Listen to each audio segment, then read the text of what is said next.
최근에 우리 교회 출석하는 한 젊은 형제로부터 그 이메일 한 통을 받았습니다. 내용이 좀 심각합니다. 시작부터 이렇게 시작합니다. 울분과 답답한 마음을 견디기 힘들어 이렇게 메일을 드립니다. 지난주 4일 동안 회사 동료들과 방콕으로 여행을 다녀왔습니다. 돌아오기 전날 방콕에서 동료들과 마사지하는 곳을 가게 되었습니다. 들어가서 보니 이름만 마사지하는 곳이었고 독립된 공간에 들어가 성매매를 하는 곳이었습니다. 아마 저를 데려간 동료들은 그곳이 정확히 무엇을 하는 곳인지 알고 있었던 것 같습니다. 처음에 무척 당황하였고 저와 함께 들어온 여성분에게 미안하다고 말한 후에 나는 그럴 의사가 없으니 그렇게 할 필요가 없다고 설명했습니다. 1시간 넘는 시간 동안 멍하니 있었습니다. 단편적인 이야기만 조금 나누었습니다. 그러면서 이런저런 생각이 들었습니다. 돈만 주면 뭐든지 다 되는 현실이 싫었고 아무런 죄책감이나 자괴감 없이 이런 곳을 드나드는 인간의 본능과 정욕에 대해 화가 났습니다. 시간이 다 되어 방을 나왔습니다. 밖에서 웃으며 떠들고 있는 동료들을 봤을 때 다시 충격이 왔습니다. 이전에도 이런 곳이 있다는 것을 이미 알고 있었음에도 그 현장에서 다가오는 절망감과 슬픔과 분노는 너무도 컸습니다. 현실은 상상보다 훨씬 잔혹하다는 것을 깨달았습니다. 그렇게 중간 내용은 생략하고 마무리했는데 이런 글이 있습니다. 한국으로 돌아오는 비행기 안에서 눈물이 났습니다. 참으려고 해봤지만 소용없었습니다. 그러면서 이 형제가 울면서 이 타락한 태국을 위해서 그렇게 기도를 했는데 왜 제게 메일을 보냈느냐 하니까 목사님도 기도해달라고. 그런 이 형제의 메일을 받고 보니까 에베소서 5장 6절과 7절 말씀이 떠올랐습니다. 이로 말미암아 하나님의 진노가 불순종의 아들들에게 임하나니 그러므로 그들과 함께하는 자가 되지 말라. 이 부분을 어떤 번역에 보니까 이렇게 번역합니다. 여러분은 그들과 한패가 되지 마십시오. 이 세상 사람들과 더불어 구별되는 삶을 하나님은 원하고 계신다는 겁니다. 그런가 하면 요 근래에 저는 또 다른 젊은 형제로부터 메일 한 통을 더 받았는데요. 내용이 이렇습니다. 저는 모 대학교 경영학과를 졸업하고 현재 동대학원 석사과정 3학기에 재학 중에 있습니다. 석사과정 1년차였던 작년에 에듀투게더 중학교 3학년 일반의 영어를 맡게 되었고 6월 말경부터 8명의 아이들의 영어 공부를 도와주기 시작하였습니다. 그 에듀투게더라고 우리 교회에서 경제적으로 어려워서 과외받을 수 없는 아이들을 우리가 섬기고 있는 이 프로그램에 이 젊은 형제가 봉사자로 참가해서 영어를 가르쳤습니다. 그러다가 이제 집이 이사를 가서 왕복 4시간 되는 거리를 오가면서 이 아이들을 돕다가 이제 건강의 문제, 학기가 바빠지고 여러 가지가 겹쳐서 이제 더 이상 그곳을 섬길 수 없는 상황이 됐습니다. 그런데 감동적인 건 지금부터예요. 이 형제 마음에서 떠나지 않는 그 아이들 생각이 뭐냐 하니까 그 경제적으로 어려운 아이들에게 공통점이 있는데 노력을 안 하는 것도 아니고 열심히 하는데 성적이 안 오르더라는 거예요. 그럼 왜 그러냐 하니까 걔들이 혜택을 못 받는 게 뭐냐 하니까 공부 방법에 대한 가이드나 또 정보가 부족해서 공부하는 요령을 모른다는 거예요. 그래서 이 친구가 에듀투게더를 내려놓으면서 결심을 한 게 그 아이들을 위해서 책을 써야 되겠다. 그렇게 집필을 시작해가지고 이제 그 책을 썼는데요. 제가 궁금해서 그 인터넷 서점으로 검색을 해보니까 제법 많은 독자로부터 호평을 받는 그런 책을 썼더라고요.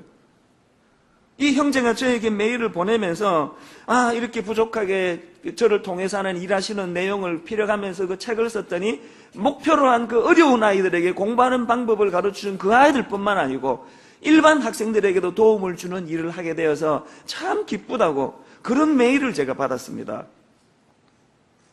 여러분, 분당 우리 교회 창립 9주년이 되는 이 시점에서 저는 우리 교회 성도들이 곳곳에서 이렇게 참 세상에 아름다운 소금과 빛의 역할을 하려고 애쓰시는 분들이 많은 것이 얼마나 기쁜지 모르겠습니다. 이 기쁜 날 하나님께서는 오늘 우리에게 이 8절 말씀을 선물로 주셨습니다. 너희가 전에는 어둠이더니 이제는 주 안에서 빛이라. 빛의 자녀들처럼 행하라. 여러분, 9주년을 앞두고 제가 무슨 의도를 가지고 이것저것 성경을 뒤져서 이 구절을 찾아낸 게 아니고 아시다시피 그냥 에베소서를 순서대로 저희는 살펴보고 있었는데 9주년이 되는 오늘 하나님 이 말씀을 우리에게 주시되는 겁니다. 그래서 제가 말씀을 묵상하면서 이런 생각을 해보았습니다. 하나님께서는 분당 우리 교회 9주년을 맞이하는 이 시점에서 교회적으로 이 말씀을 묵상하기를 원하시는구나. 그래서 저는 우리 교회 모든 성도님들이 이 8절 말씀은 2011년도에 우리에게 주시는 하나님의 말씀으로 믿고 이 말씀을 묵상하기를 부탁을 드립니다. 너희가 전에는 어둠이더니 이제는 주 안에서 빛이라. 빛의 자녀들처럼 행하라. 이 말씀을 깊이 묵상하다가 보면은 하나님이 예수 믿는 우리들에게 촉구하시는 몇 가지 메시지가 담겨져 있다는 것을 발견하게 됩니다. 오늘 그것을 좀 살펴보려고 하는데요. 하나님은 예수 믿는 우리들에게 뭘 촉구하고 계십니까? 첫째로 확고한 신분의식을 선포하라는 것입니다. 너희가 전에는 어둠이더니 이제는 주 안에서 빛이라. 어둠의 자식이 아니라 그들과 섞여 살아가는 초라한 존재가 아니라 나는 빛의 자녀가 되었다. 이 신분의식을 선포하라는 것입니다. 이런 이야기를 들어본 적이 있습니다. 어느 강사가 한참 강의를 하다가 갑자기 지갑에서 100불짜리를 끄집어내더니 이렇게 사람들에게 물었습니다. 여러분, 이 100달러 지폐를 갖고 싶으신 분 손을 들어보세요. 누가 안 들겠습니까? 여기저기서 손을 들었습니다. 그랬더니 강사가 갑자기 100불짜리를 확 구겨버렸어요. 아주 험하도록 그 돈을 다 구기더니 그 돈을 보이면서 여전히 이 100달러가 필요하신 분, 100달러 지폐를 갖고 싶은 분 손 들어보시라고. 아무도 손을 내리지 않는 겁니다. 이 강사가 좀 오바를 했습니다. 그 구겨진 지폐를 땅바닥에 확 던지더니 발로 막 짓밟았습니다. 그리고는 엉망이 떼버린 그 100달러를 들면서 이 100달러를 여전히 갖고 싶은 분 손을 드시라고. 이 강사가 지금 무슨 의도를 가지고 그런 그 제스처를 취할까요? 깨끗한 그 새 돈이나 구겨진 또 발로 이겨진 그런 상태의 지폐를 할지라도 그런 모양이 어려워졌다고 해서 이것이 100달러라고 하는 가치에 조금도 손상을 주는 게 아니라는 것을 설명하면서 무슨 메시지를 주고 싶었냐는 거예요. 예수 그리스도의 십자가로 하나님의 자녀가 되고 어둠을 물리치는 빛의 자녀가 된 우리 모든 사람들의 신분이 바로 이와 마찬가지라는 거예요. 일시적으로 실패하고 작은 어떤 어려움, 고통에 빠지고 입고 있는 옷이 좀 남루할 수 있고 살고 있는 집이 참 작은 반지하에 사는 이런 형편이라 할지라도 그것이 우리의 존재, 우리의 신분을 훼손할 수 없다는 것을 설명하는 이야기입니다. 바울은 이 빛을 얼마나 강조하는지 모릅니다. 왜냐하면 자기가 다메섹 도상에서 빛 대신 예수 그리스도를 만나는 은혜를 경험했기 때문에 빛을 경험하고 나서 그에게 찾아온 것은 확고한 신분의식이었습니다. 그러다 보니까 로마서 1장 1절을 위시해서 바울이 쓰는 그 옥중 서신이나 여러 편지들에 보면 항상 이런 메시지가 들어갑니다. 예수 그리스도의 종 바울은 사도로 부르심을 받아 하나님의 복음을 위하여 택정함을 입었나니. 다메섹 도상에서 빛 대신 주님을 경험한 바울에게 이 신분의식이에요.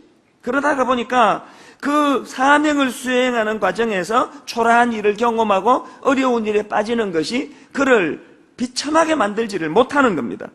고린도후서 4장 1절에 그러므로 우리가 이 직분을 받아 긍휼하심을 입은 대로 그 다음 낙심하지 아니하고 또 고린도후서 4장 8절에도 우리가 사방으로 우겨쌈을 당하여도 쌓이지 아니하며 답답한 일을 당하여도 낙심하지 아니하며 빛 대신 주님을 만나 신분의식이 회복이 되면 일시적인 어려움과 상황과 초라한 그 자리로 인해서 낙심하지 않는다는 것입니다.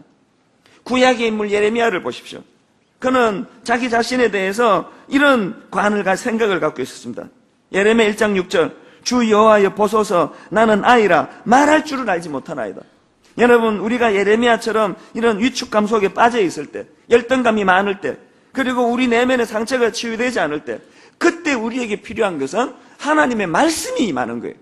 예레미야 1장 4절에 여호와의 말씀이 내게 임하니라 이러시되 저는 9주년을 맞이한 오늘 예배하는 가운데 이런저런 구겨진 그 100달러짜리 지폐처럼 마음이 상하고 초라하고 열등감이 들어있는 많은 우리 성도님들에게 살아계신 여호와 하나님의 말씀이 임하는 은혜가 있기를 바랍니다. 말씀이 임하면은, 말씀이 내 안에 찾아오면 내 안에 낮은 자존감이 회복된다는 겁니다.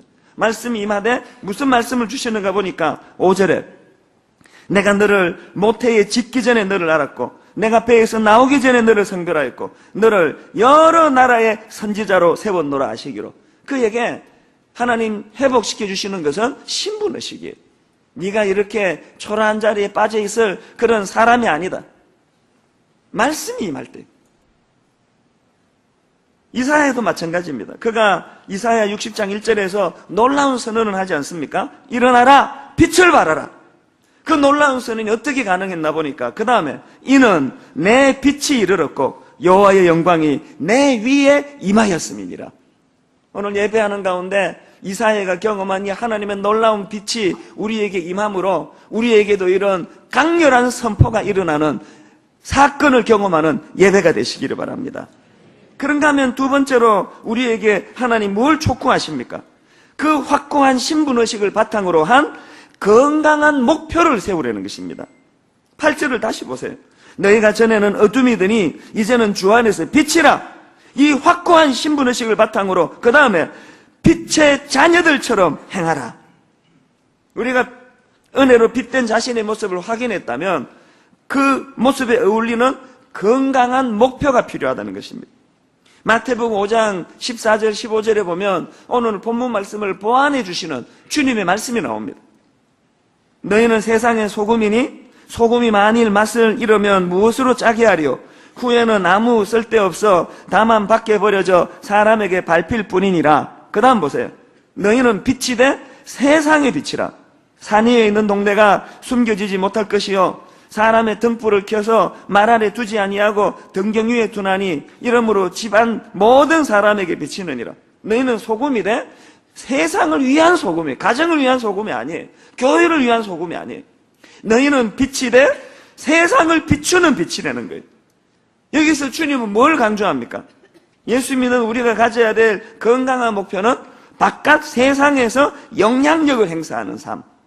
그렇기 때문에 교회가 뭐 아무리 화려하고 큰 건물을 갖고 있고 수많은 사람이 모여든다 할지라도 그 구성원들이, 성도들이 세상에 나가서 세상을 비추는 빛과 같이 세상을 정화하는 소금과 같은 삶을 살지 못하고 교회가 헌금하면은 전부 자기들끼리 먹고 건물 사고 자기들끼리 누리고 이런 데만 돈을 쓴다면 그 교회는 절대로 건강하고 좋은 교회가 아닙니다. 이런 맥락에서 저는 이제 곧 오픈하게 될 한마음 장애인 복지관을 생각하면 잠이 오지 않습니다. 이제 저희가 예상하기로는 대략 한 1,500여 명의 장애인들과 그 가족들이 저 복지관을 이제 매일 출입하게 될 것입니다. 그리고 뭐 수많은 직원들이 이제 그들을 섬기게 될 것이고 수백 명의 우리 자원봉사자들이 이제 그들을 섬길 것입니다. 그렇게 해서 이제 우리가 선한 행실을 통해서 하나님께 영광을 드리고자 하는 이런 꿈이 저희들에게 있다는 것입니다. 그 장애인 복지관뿐만 아니고 이미 우리가 섬기고 있는 여러 복지재단과 또 지역아동센터와 또 에듀투게더와 같은 이런 바깥을 섬기는 일들은 이제 9주년을 맞이해서 본격적으로 펼쳐지게 될 것입니다. 사실 저는 요 몇 주 동안에 그 서현동에 있는 교육관을 계약하고는 심정적으로 큰 부담을 안고 있습니다. 이게 혹시 하나님 보시기에 이게 과소비가 아닐까? 지금처럼 그냥 참고 지내는 걸 하나님이 기뻐하는 건 아닐까? 그런 마음의 부담을 갖고 있는데 어느 새벽에 모임이 있어가지고 이제 이 4층을 향해 뚜벅뚜벅 걸어가는데 이상하게 그날따라 유난히 숨이 차더라고요. 그게 문득 무슨 생각이 드는가 하니까 이 어린 초등학교 꼬맹이들이 이 높은 데를 오르락 내리락 했구나. 그러면서 이 분반 공부는 고사하고 이제는 뭐 서서 예배를 드려야 되는 교육이 안 되는 이런 상황이 막 머릿속에 짧은 시간에 떠오르고 그리고 주중에 이 많은 성도들이 성경 공부할 수 있는 공간한 학교를 저희가 빌려서 쓰다 보니까 그래서 제대로 신앙 교육이 이루어지지 않는 그런 현실이 떠오르면서 하나님께 기도가 나오더라고요. 하나님, 만약에 이게 하나님 보시기에 과소비라면 저를 꾸짖어 주세요. 하나님 저를 혼내주시고 대신에 저 교육관에서 아름다운 신앙 교육이 펼쳐지도록 주님 인도해 주시기 원합니다. 그 기도가 나오더라고요. 여러분, 저는 저 교육관을 생각하면서 하나님께 기도합니다. 하나님, 이 교육관이 그저 우리의 아성을 쌓고 우리의 부를 자랑하는 공간이 아니라 하나님, 저 교육관은 세상을 섬기는 소금을 만드는 공장, 빛을 만드는 공장이 되게 하여 주시옵소서. 사실 임대하려고 30여 군데를 다 뒤졌습니다. 저기 약탑동으로 시작해서 구석구석이 다 찾았지만 교육할 만한 그런 공간을 찾을 수가 없었는데, 이제 하나님께서 저를 불쌍히 보시고 그것이 과소비라면 저를 꾸짖어 주시되 여러분에게는 조금도 해가 돌아가지 아니하고 저 교육관에서 정말 소금을 만들어내고 빛을 만들어내는 아름다운 공장이 되기를 바랍니다. 그리고 이걸 위해서 제가 헌금을 강요하지 않을 것입니다. 헌금 주머니 돌리는 일 하지 않습니다. 다음 주일날 여러분 기도 쪽지를 하나씩 드릴 텐데요, 여러분이 보시고 내가 물질적으로 여유가 있다면은 사람 의식하지 아니하고 은행으로 그냥 송금하시면 됩니다. 여유가 안 되시는 분은 조금의 부담도 없이 헌금에 대한 부담은 일절 가지지 않고 1,000원만 해주세요. 1,000원만. 형편이 안 되시는 분은 나도 이 일에 동참했다는 것을 늘기 위해서 10,000원짜리 하나만 하시면 됩니다. 그래서 하나님께서 이 교육관을 통해서 우리가 예상하지 못했던 빛을 만들고 소금을 만들어내는 이런 은혜가 있기를 원합니다. 그래서 저는 어제 설교 말씀을 준비하다가 문득 예전에 제가 꼬맹일 때부터 주일학교에서 불렀던 그 노래 하나가 떠올랐습니다. 이 작은 나의 빛 비치게 할 테야, 이 작은 나의 빛 비치게 할 테야, 빛내리 빛내리 빛내리. 이 후렴이 약간 그 대머리를 연상하게 해가지고 좀 그렇긴 한데 그런 건 아니고요. 그 2절의 가사가 참 의미가 있습니다. 독 안에 안 두고 비치게 할 테야, 독 안에 안 두고 비치게 할 테야, 빛내리 빛내리 빛내리. 그래서 어제 이 노래를 여러 번 되뇌면서 혼자 웃었습니다. 제가 어릴 때 부를 때 가사가 이랬습니다. 독 안에 두어 아니 비치게 할 테야, 독 안에 두어 아니 비치게 할 테야. 여러분, 우리가 아주 온 세상을 뒤덮을 큰 빛을 요구하시는 게 아니에요. 이 작은 나의 빛, 너무나 초라하고 보잘것없는 작은 빛이라 할지라도 이 빛을 비추는 그런 아름다운 그리스도인들이 모여있는 분당 우리 교회가 되기를 바랍니다. 그래서 우리 교회는 창립 1주년 때부터 매 헌혈을 했습니다. 이 상징적이에요. 우리가 가장 소중한 피를 뽑아서 누군가에게 이 피를 제공한다는 것. 그래서 이번에는요, 시간이 너무 많이 소요된다 그래서 고등학교 지하에다가 15명이 한꺼번에 할 수 있는 시설을 갖췄습니다. 그래서 이 주차 문제가 좀 걱정이긴 한데 안 되면은요, 집에 가셔서 식사하시고 영양가 있게 잘 드시고 오셔서 뽑으세요. 이 피를 뽑아가지고 우리가 이 세상을 섬기고 비치는 그런 아름다운 9주년이 되었으면 좋겠습니다. 그런가 하면 또 하나 창립 9주년을 맞은 이 시점에서 건강한 목표를 가져야 되는데 가정 예배의 회복입니다. 아까 영상을 보시지 않으셨습니까? 여러분, 아이가 왕따 당하고 학교에서 자살 충동을 느끼고 그러는데 부모와 자녀 간에 대화가 없어서 이 아이 마음에 무슨 고민이 있는지를 모르고 방치하는 가정이 얼마나 많습니까? 이제 우리 교회는 매 주일 저녁 8시 SBS 뉴스 할 시간입니다. 6시에 우리가 뉴스 보지 말고 정시가 되면 부모님이 예배 인도자가 되어서 둘러 앉아서 함께 가정 예배를 드리면서 한 주간에 있었던 많은 대화가 그리스도 안에서 나누어지는 예배가 회복이 되는 그런 9주년이 되시기를 바랍니다. 그런가 하면 세 번째로 하나님께서는 예수 믿는 우리에게 무엇을 촉구하고 계십니까? 하나님으로부터 빛의 공급을 받아야만 사는 존재인 것을 인식하라는 것입니다. 여러분, 우리는 빛을 드러내려고 몸부림쳐야 하지만 그 빛이 내 안에 있는 것을 끄집어내는 게 아닙니다. 빛은 하나님이세요. 빛을 창조하신 분은 하나님이십니다. 태초에 창세기 1장 1절에 보니까요, 태초에 하나님이 천지를 창조하시니라. 땅이 혼돈하고 공허하며 흑암이 깊음 위에 있고 여호와의 영은 수면 위에 운행하시니라. 그 다음 보니까 하나님이 이르시되 빛이 있으라 하시니 빛이 있었고 빛이 하나님 보시기에 좋았더라. 여러분, 빛을 만드신 분은 하나님이십니다. 그렇기 때문에 우리가 쥐어 짜서 만드는 게 빛이 아니에요. 빛 대신 하나님 가까이 다가가면 우리 안에도 빛이 비춰지게 된다는 사실입니다. 저는 지난주 중에 이사야 40장 30절 31절 말씀으로 큰 은혜를 받았습니다. 소년이라도 피곤하며 곤비하며 장정이라도 넘어지며 쓰러지되 오직 여호와를 앙망하는 자는 새 힘을 얻으리니 독수리가 날개치며 올라감 같을 것이요 다른 박질하여도 곤비하지 아니하겠고 걸어가도 피곤하지 아니하리로다. 제가 발견한 게 뭐냐 하면은 이 우리 한글 성경이 이래서 이게 오해가 되는데 너무나 잘못 알고 있었다는 거예요. 이 구절은 마치 독수리가 열심히 날개짓을 해가지고 그 큰 날개로 창공을 향해 비상하는 것, 그걸 연상합니다. 복음성가에도 독수리 날개짓 하며 올라가듯 이런 가사가 있는 거예요. 너무나 잘못된 거예요, 이게. 원어로 보면은 그게 너무나 오해라는 거예요. 우리말 성경으로 독수리가 날개치며 올라간 같을 것이요, 이런 표현이 오해를 유발시켰다는 거예요. 그게 아니라는 거예요. 지난주일 제가 미국 집회를 갔다가 그 미국 사는 조카를 만났는데 이 조카가 그 미국 교회에서 자기가 받았던 은혜를 나누는데 너무나 제가 은혜를 많이 받았습니다. 이 이사야 40장을 어떤 영어 성경 버전으로는 이 soaring on wings like eagles, 이 soaring이라는 이 단어는 자기가 날개짓 한다는 것을 설명하는 단어가 아닙니다.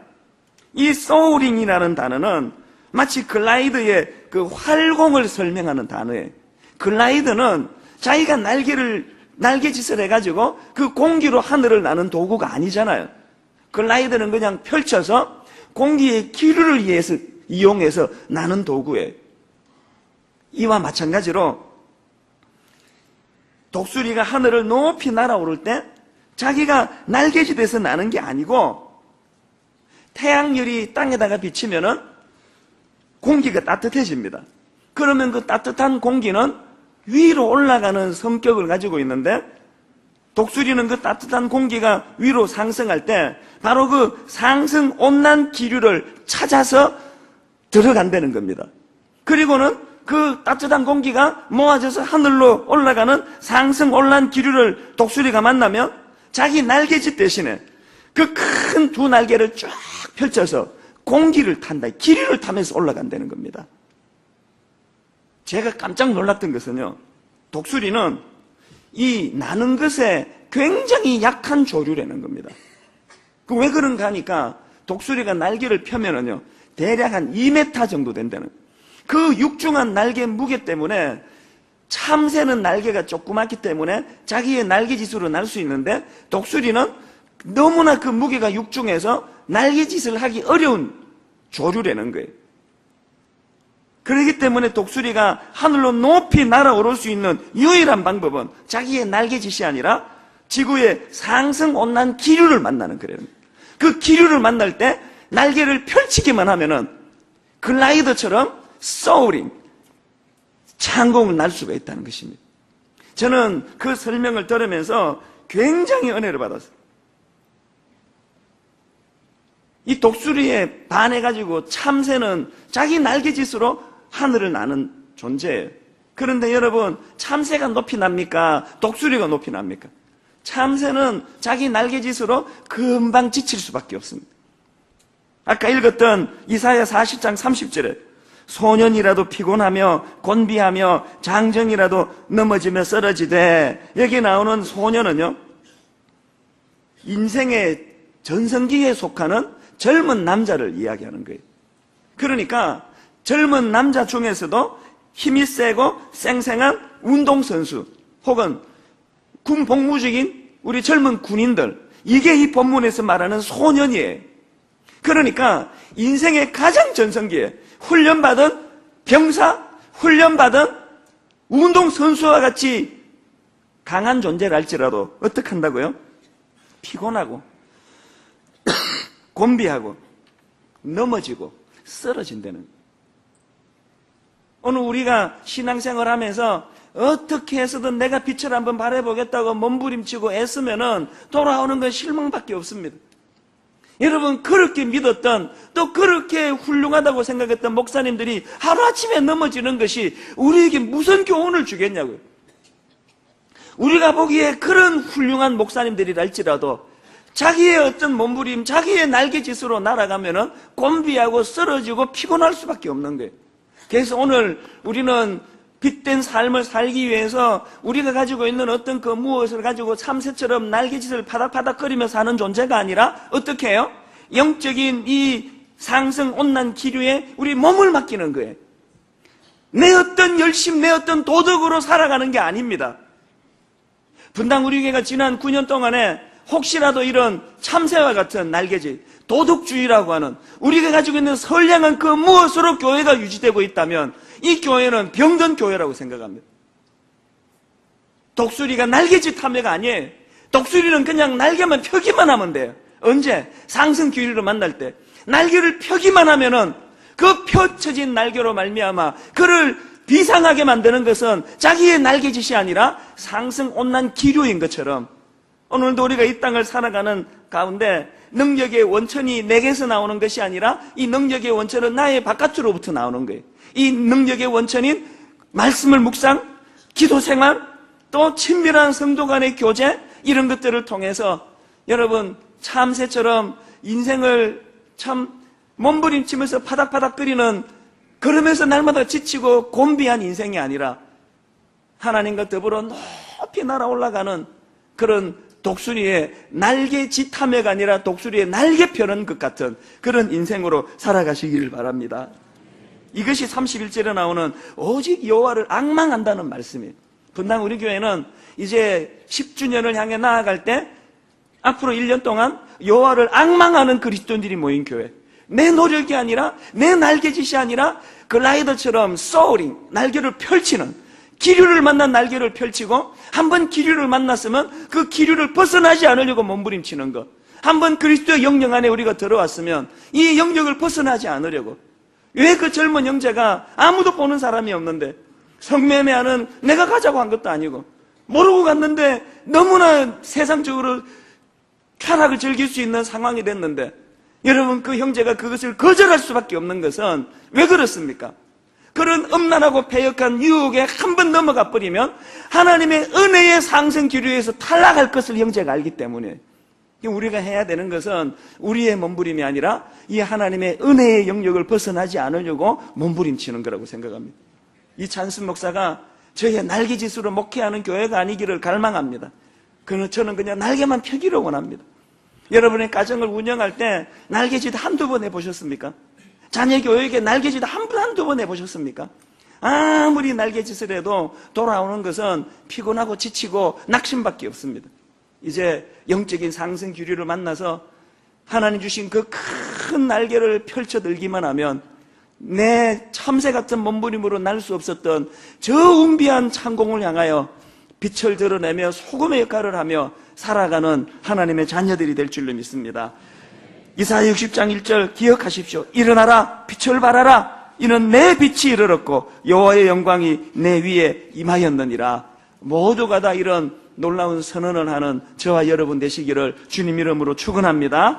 저는 오늘 말씀을 준비하는데 이 찬양이요, 주께 가오니 날 새롭게 하시고 주의 은혜를 부어주소서. 내 안에 발견한 나의 연약함 모두 벗어지리라. 참새처럼 몸부림쳤지만 피곤할 수밖에 없는 인생인데, 여기 나와 있는 이 가사가요, 독수리 날개쳐 올라가다, 이게 잘못된 가사예요. 언어에 가깝게 하려면 오늘 이렇게 좀 가사를 바꿔 부르면 좋겠습니다. 독수리 날개 펴 올라가듯, 내가 날개 치는 게 아니에요. 독수리 날개 펴 올라가듯 하나님의 상승 기류 앞에 여러분 날개를 펴기만 하면 올리게 하는 분은 내가 아니라 하나님인 줄 믿습니다. 우리 가사를 생각하며 같이 찬양하십니다. 주께 가오니 주께 가오니 날 새롭게 하시고 날 새롭게 하시고 주의 은혜를 부어주소서. 주의 은혜를 부어주소서. 안에 발견한 나의 연약함 모두 내 안에 발견한 나의 연약함 모두 연약함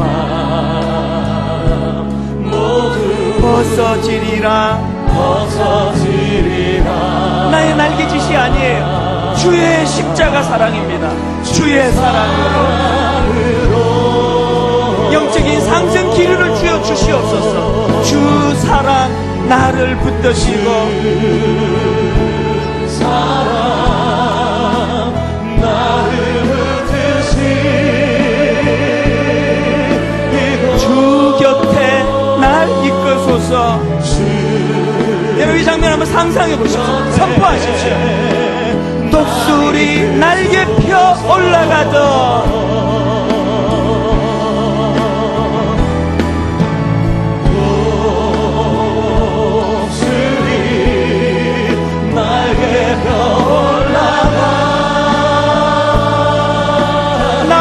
주님과 함께 일어나 걸으니 주의 사랑 안에. 여러분 이제 후렴 다시 한번 부르기 전에 영적인 상상력을 동원해서 한번 다 눈을 감고요, 지난 우리의 모습을 되돌아보세요. 참새 같은 날개짓하며 피곤하며 사신 거 아닙니까? 어떻게 해서든 가정을 한번 지켜보겠다고, 어떻게 해서든 어떻게 남편 아내를 되돌려 보겠다고 아무리 참새 날개짓하도 파닥파닥 끓이는데 찾아오는 것은 곤비하고 지치고 피곤한 것밖에 없었습니다.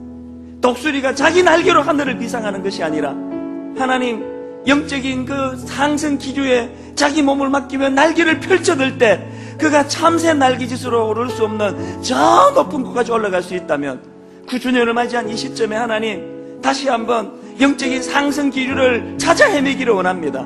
그리고 그 영적 상승 기류를 만날 때 나는 그냥 날개를 펴기만 하면 됩니다. 내가 날개를 펴면 하나님이 상승 기류를 통해 나를 날게 해주실 줄로 믿습니다.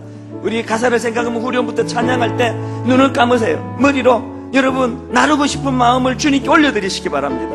날 수 없었던 지난 시간들을 주님 앞에 올려드리기 원합니다. 찬양합니다. 주 사랑 나를 붙드시고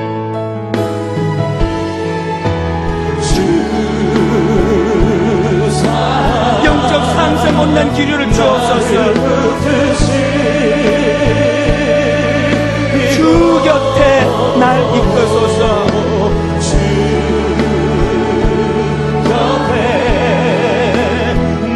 여러분 이 목사와 상상만 해보세요. 독수리 날개 펴 올라가던 하늘 높이 나르는 독수리처럼 날개 펴 올라가. 선포하십시오. 나 주님과 함께 일어나 걸으리. 주의 사랑 안에. 다시 한번 선포하십시오. 주 사랑 나를 붙드시고 주 사랑 나를 날개짓하는 참새 같은 존재가 아니에요. 주 곁에 날 이끌소서. 하나님 하늘 높이 날기를 원합니다. 독수리 날개 펴 올라가도 독수리 날개 펴 올라가. 나 주님과 함께 일어나 걸으리. 주의 사랑 안에. 한 목소리를 같이 기도하지 않으시겠습니까? 하나님 빛으로 살고 싶습니다. 소금으로 살고 싶습니다. 가치 있는 인생이 되기를 원합니다. 나의 참새 날개짓으로는 할 수 없었습니다. 영적인 상승 기류를 만나기 원합니다. 몸을 맡기기 원합니다. 영적 상승 기류를 만날 때 나는 단지 날개만 펴기만 한다면 내 몸부림으로가 아니라 십자가 은혜로 나를 날게 하실 줄 믿습니다. 한 목소리로 기도하십니다. 살아계신 하나님 아버지, 오늘도 주의 말씀을 붙잡고 나갑니다. 독수리가 날개 펴 올라가는 것처럼 오늘도 우리의 날개를 펴주시옵소서. 그래서 하나님 우리가 걸어갈 수 있도록, 내려갈 수 있도록, 날아갈 수 있도록 우리의 시간을 잡아주시기 원합니다. 하나님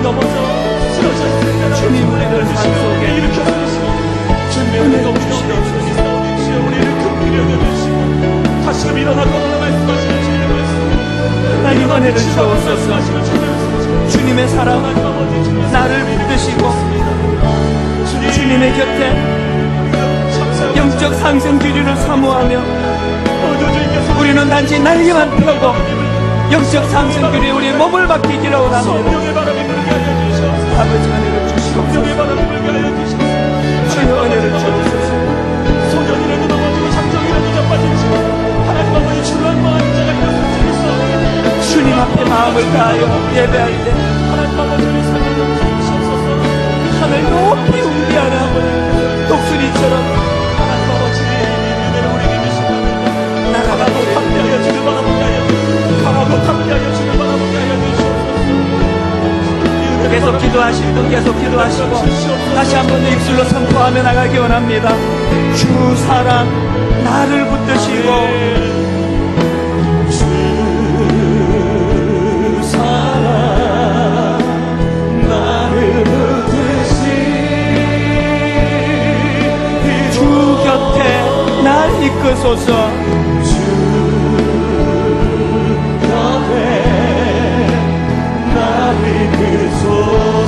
독수리 날개 펴 올라가도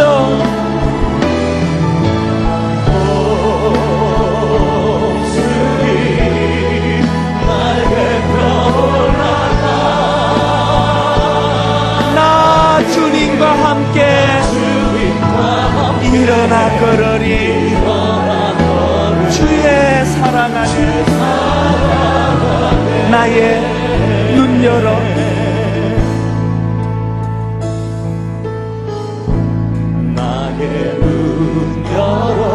주를 보게 하시고 주의 사랑을 알게 하소서. 참새처럼 피곤하게 날개치다는 인생이 아니라 매일 나의 삶에 주 뜻 이루어지도록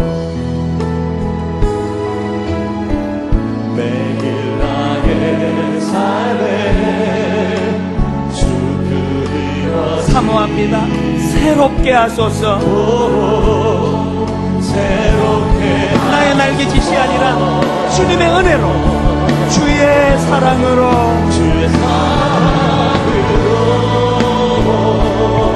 주 사랑 나를 붙드시고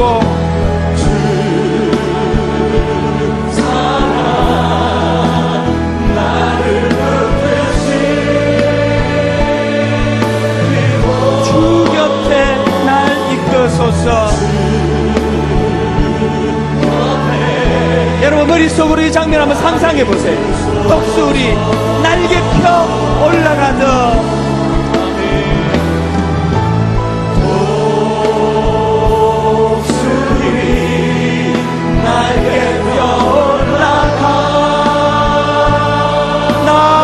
주님과 함께 일어나 걸으리. 주의 사랑으로 우리 다 자리에서 일어나셔서 마지막으로 선포하십시오. 주 사랑 나를 붙드시고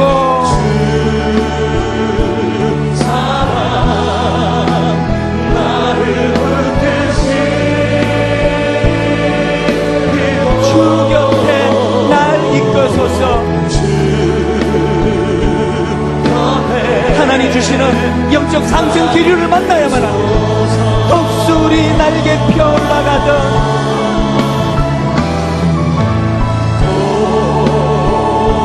독수리 날개 펴 올라가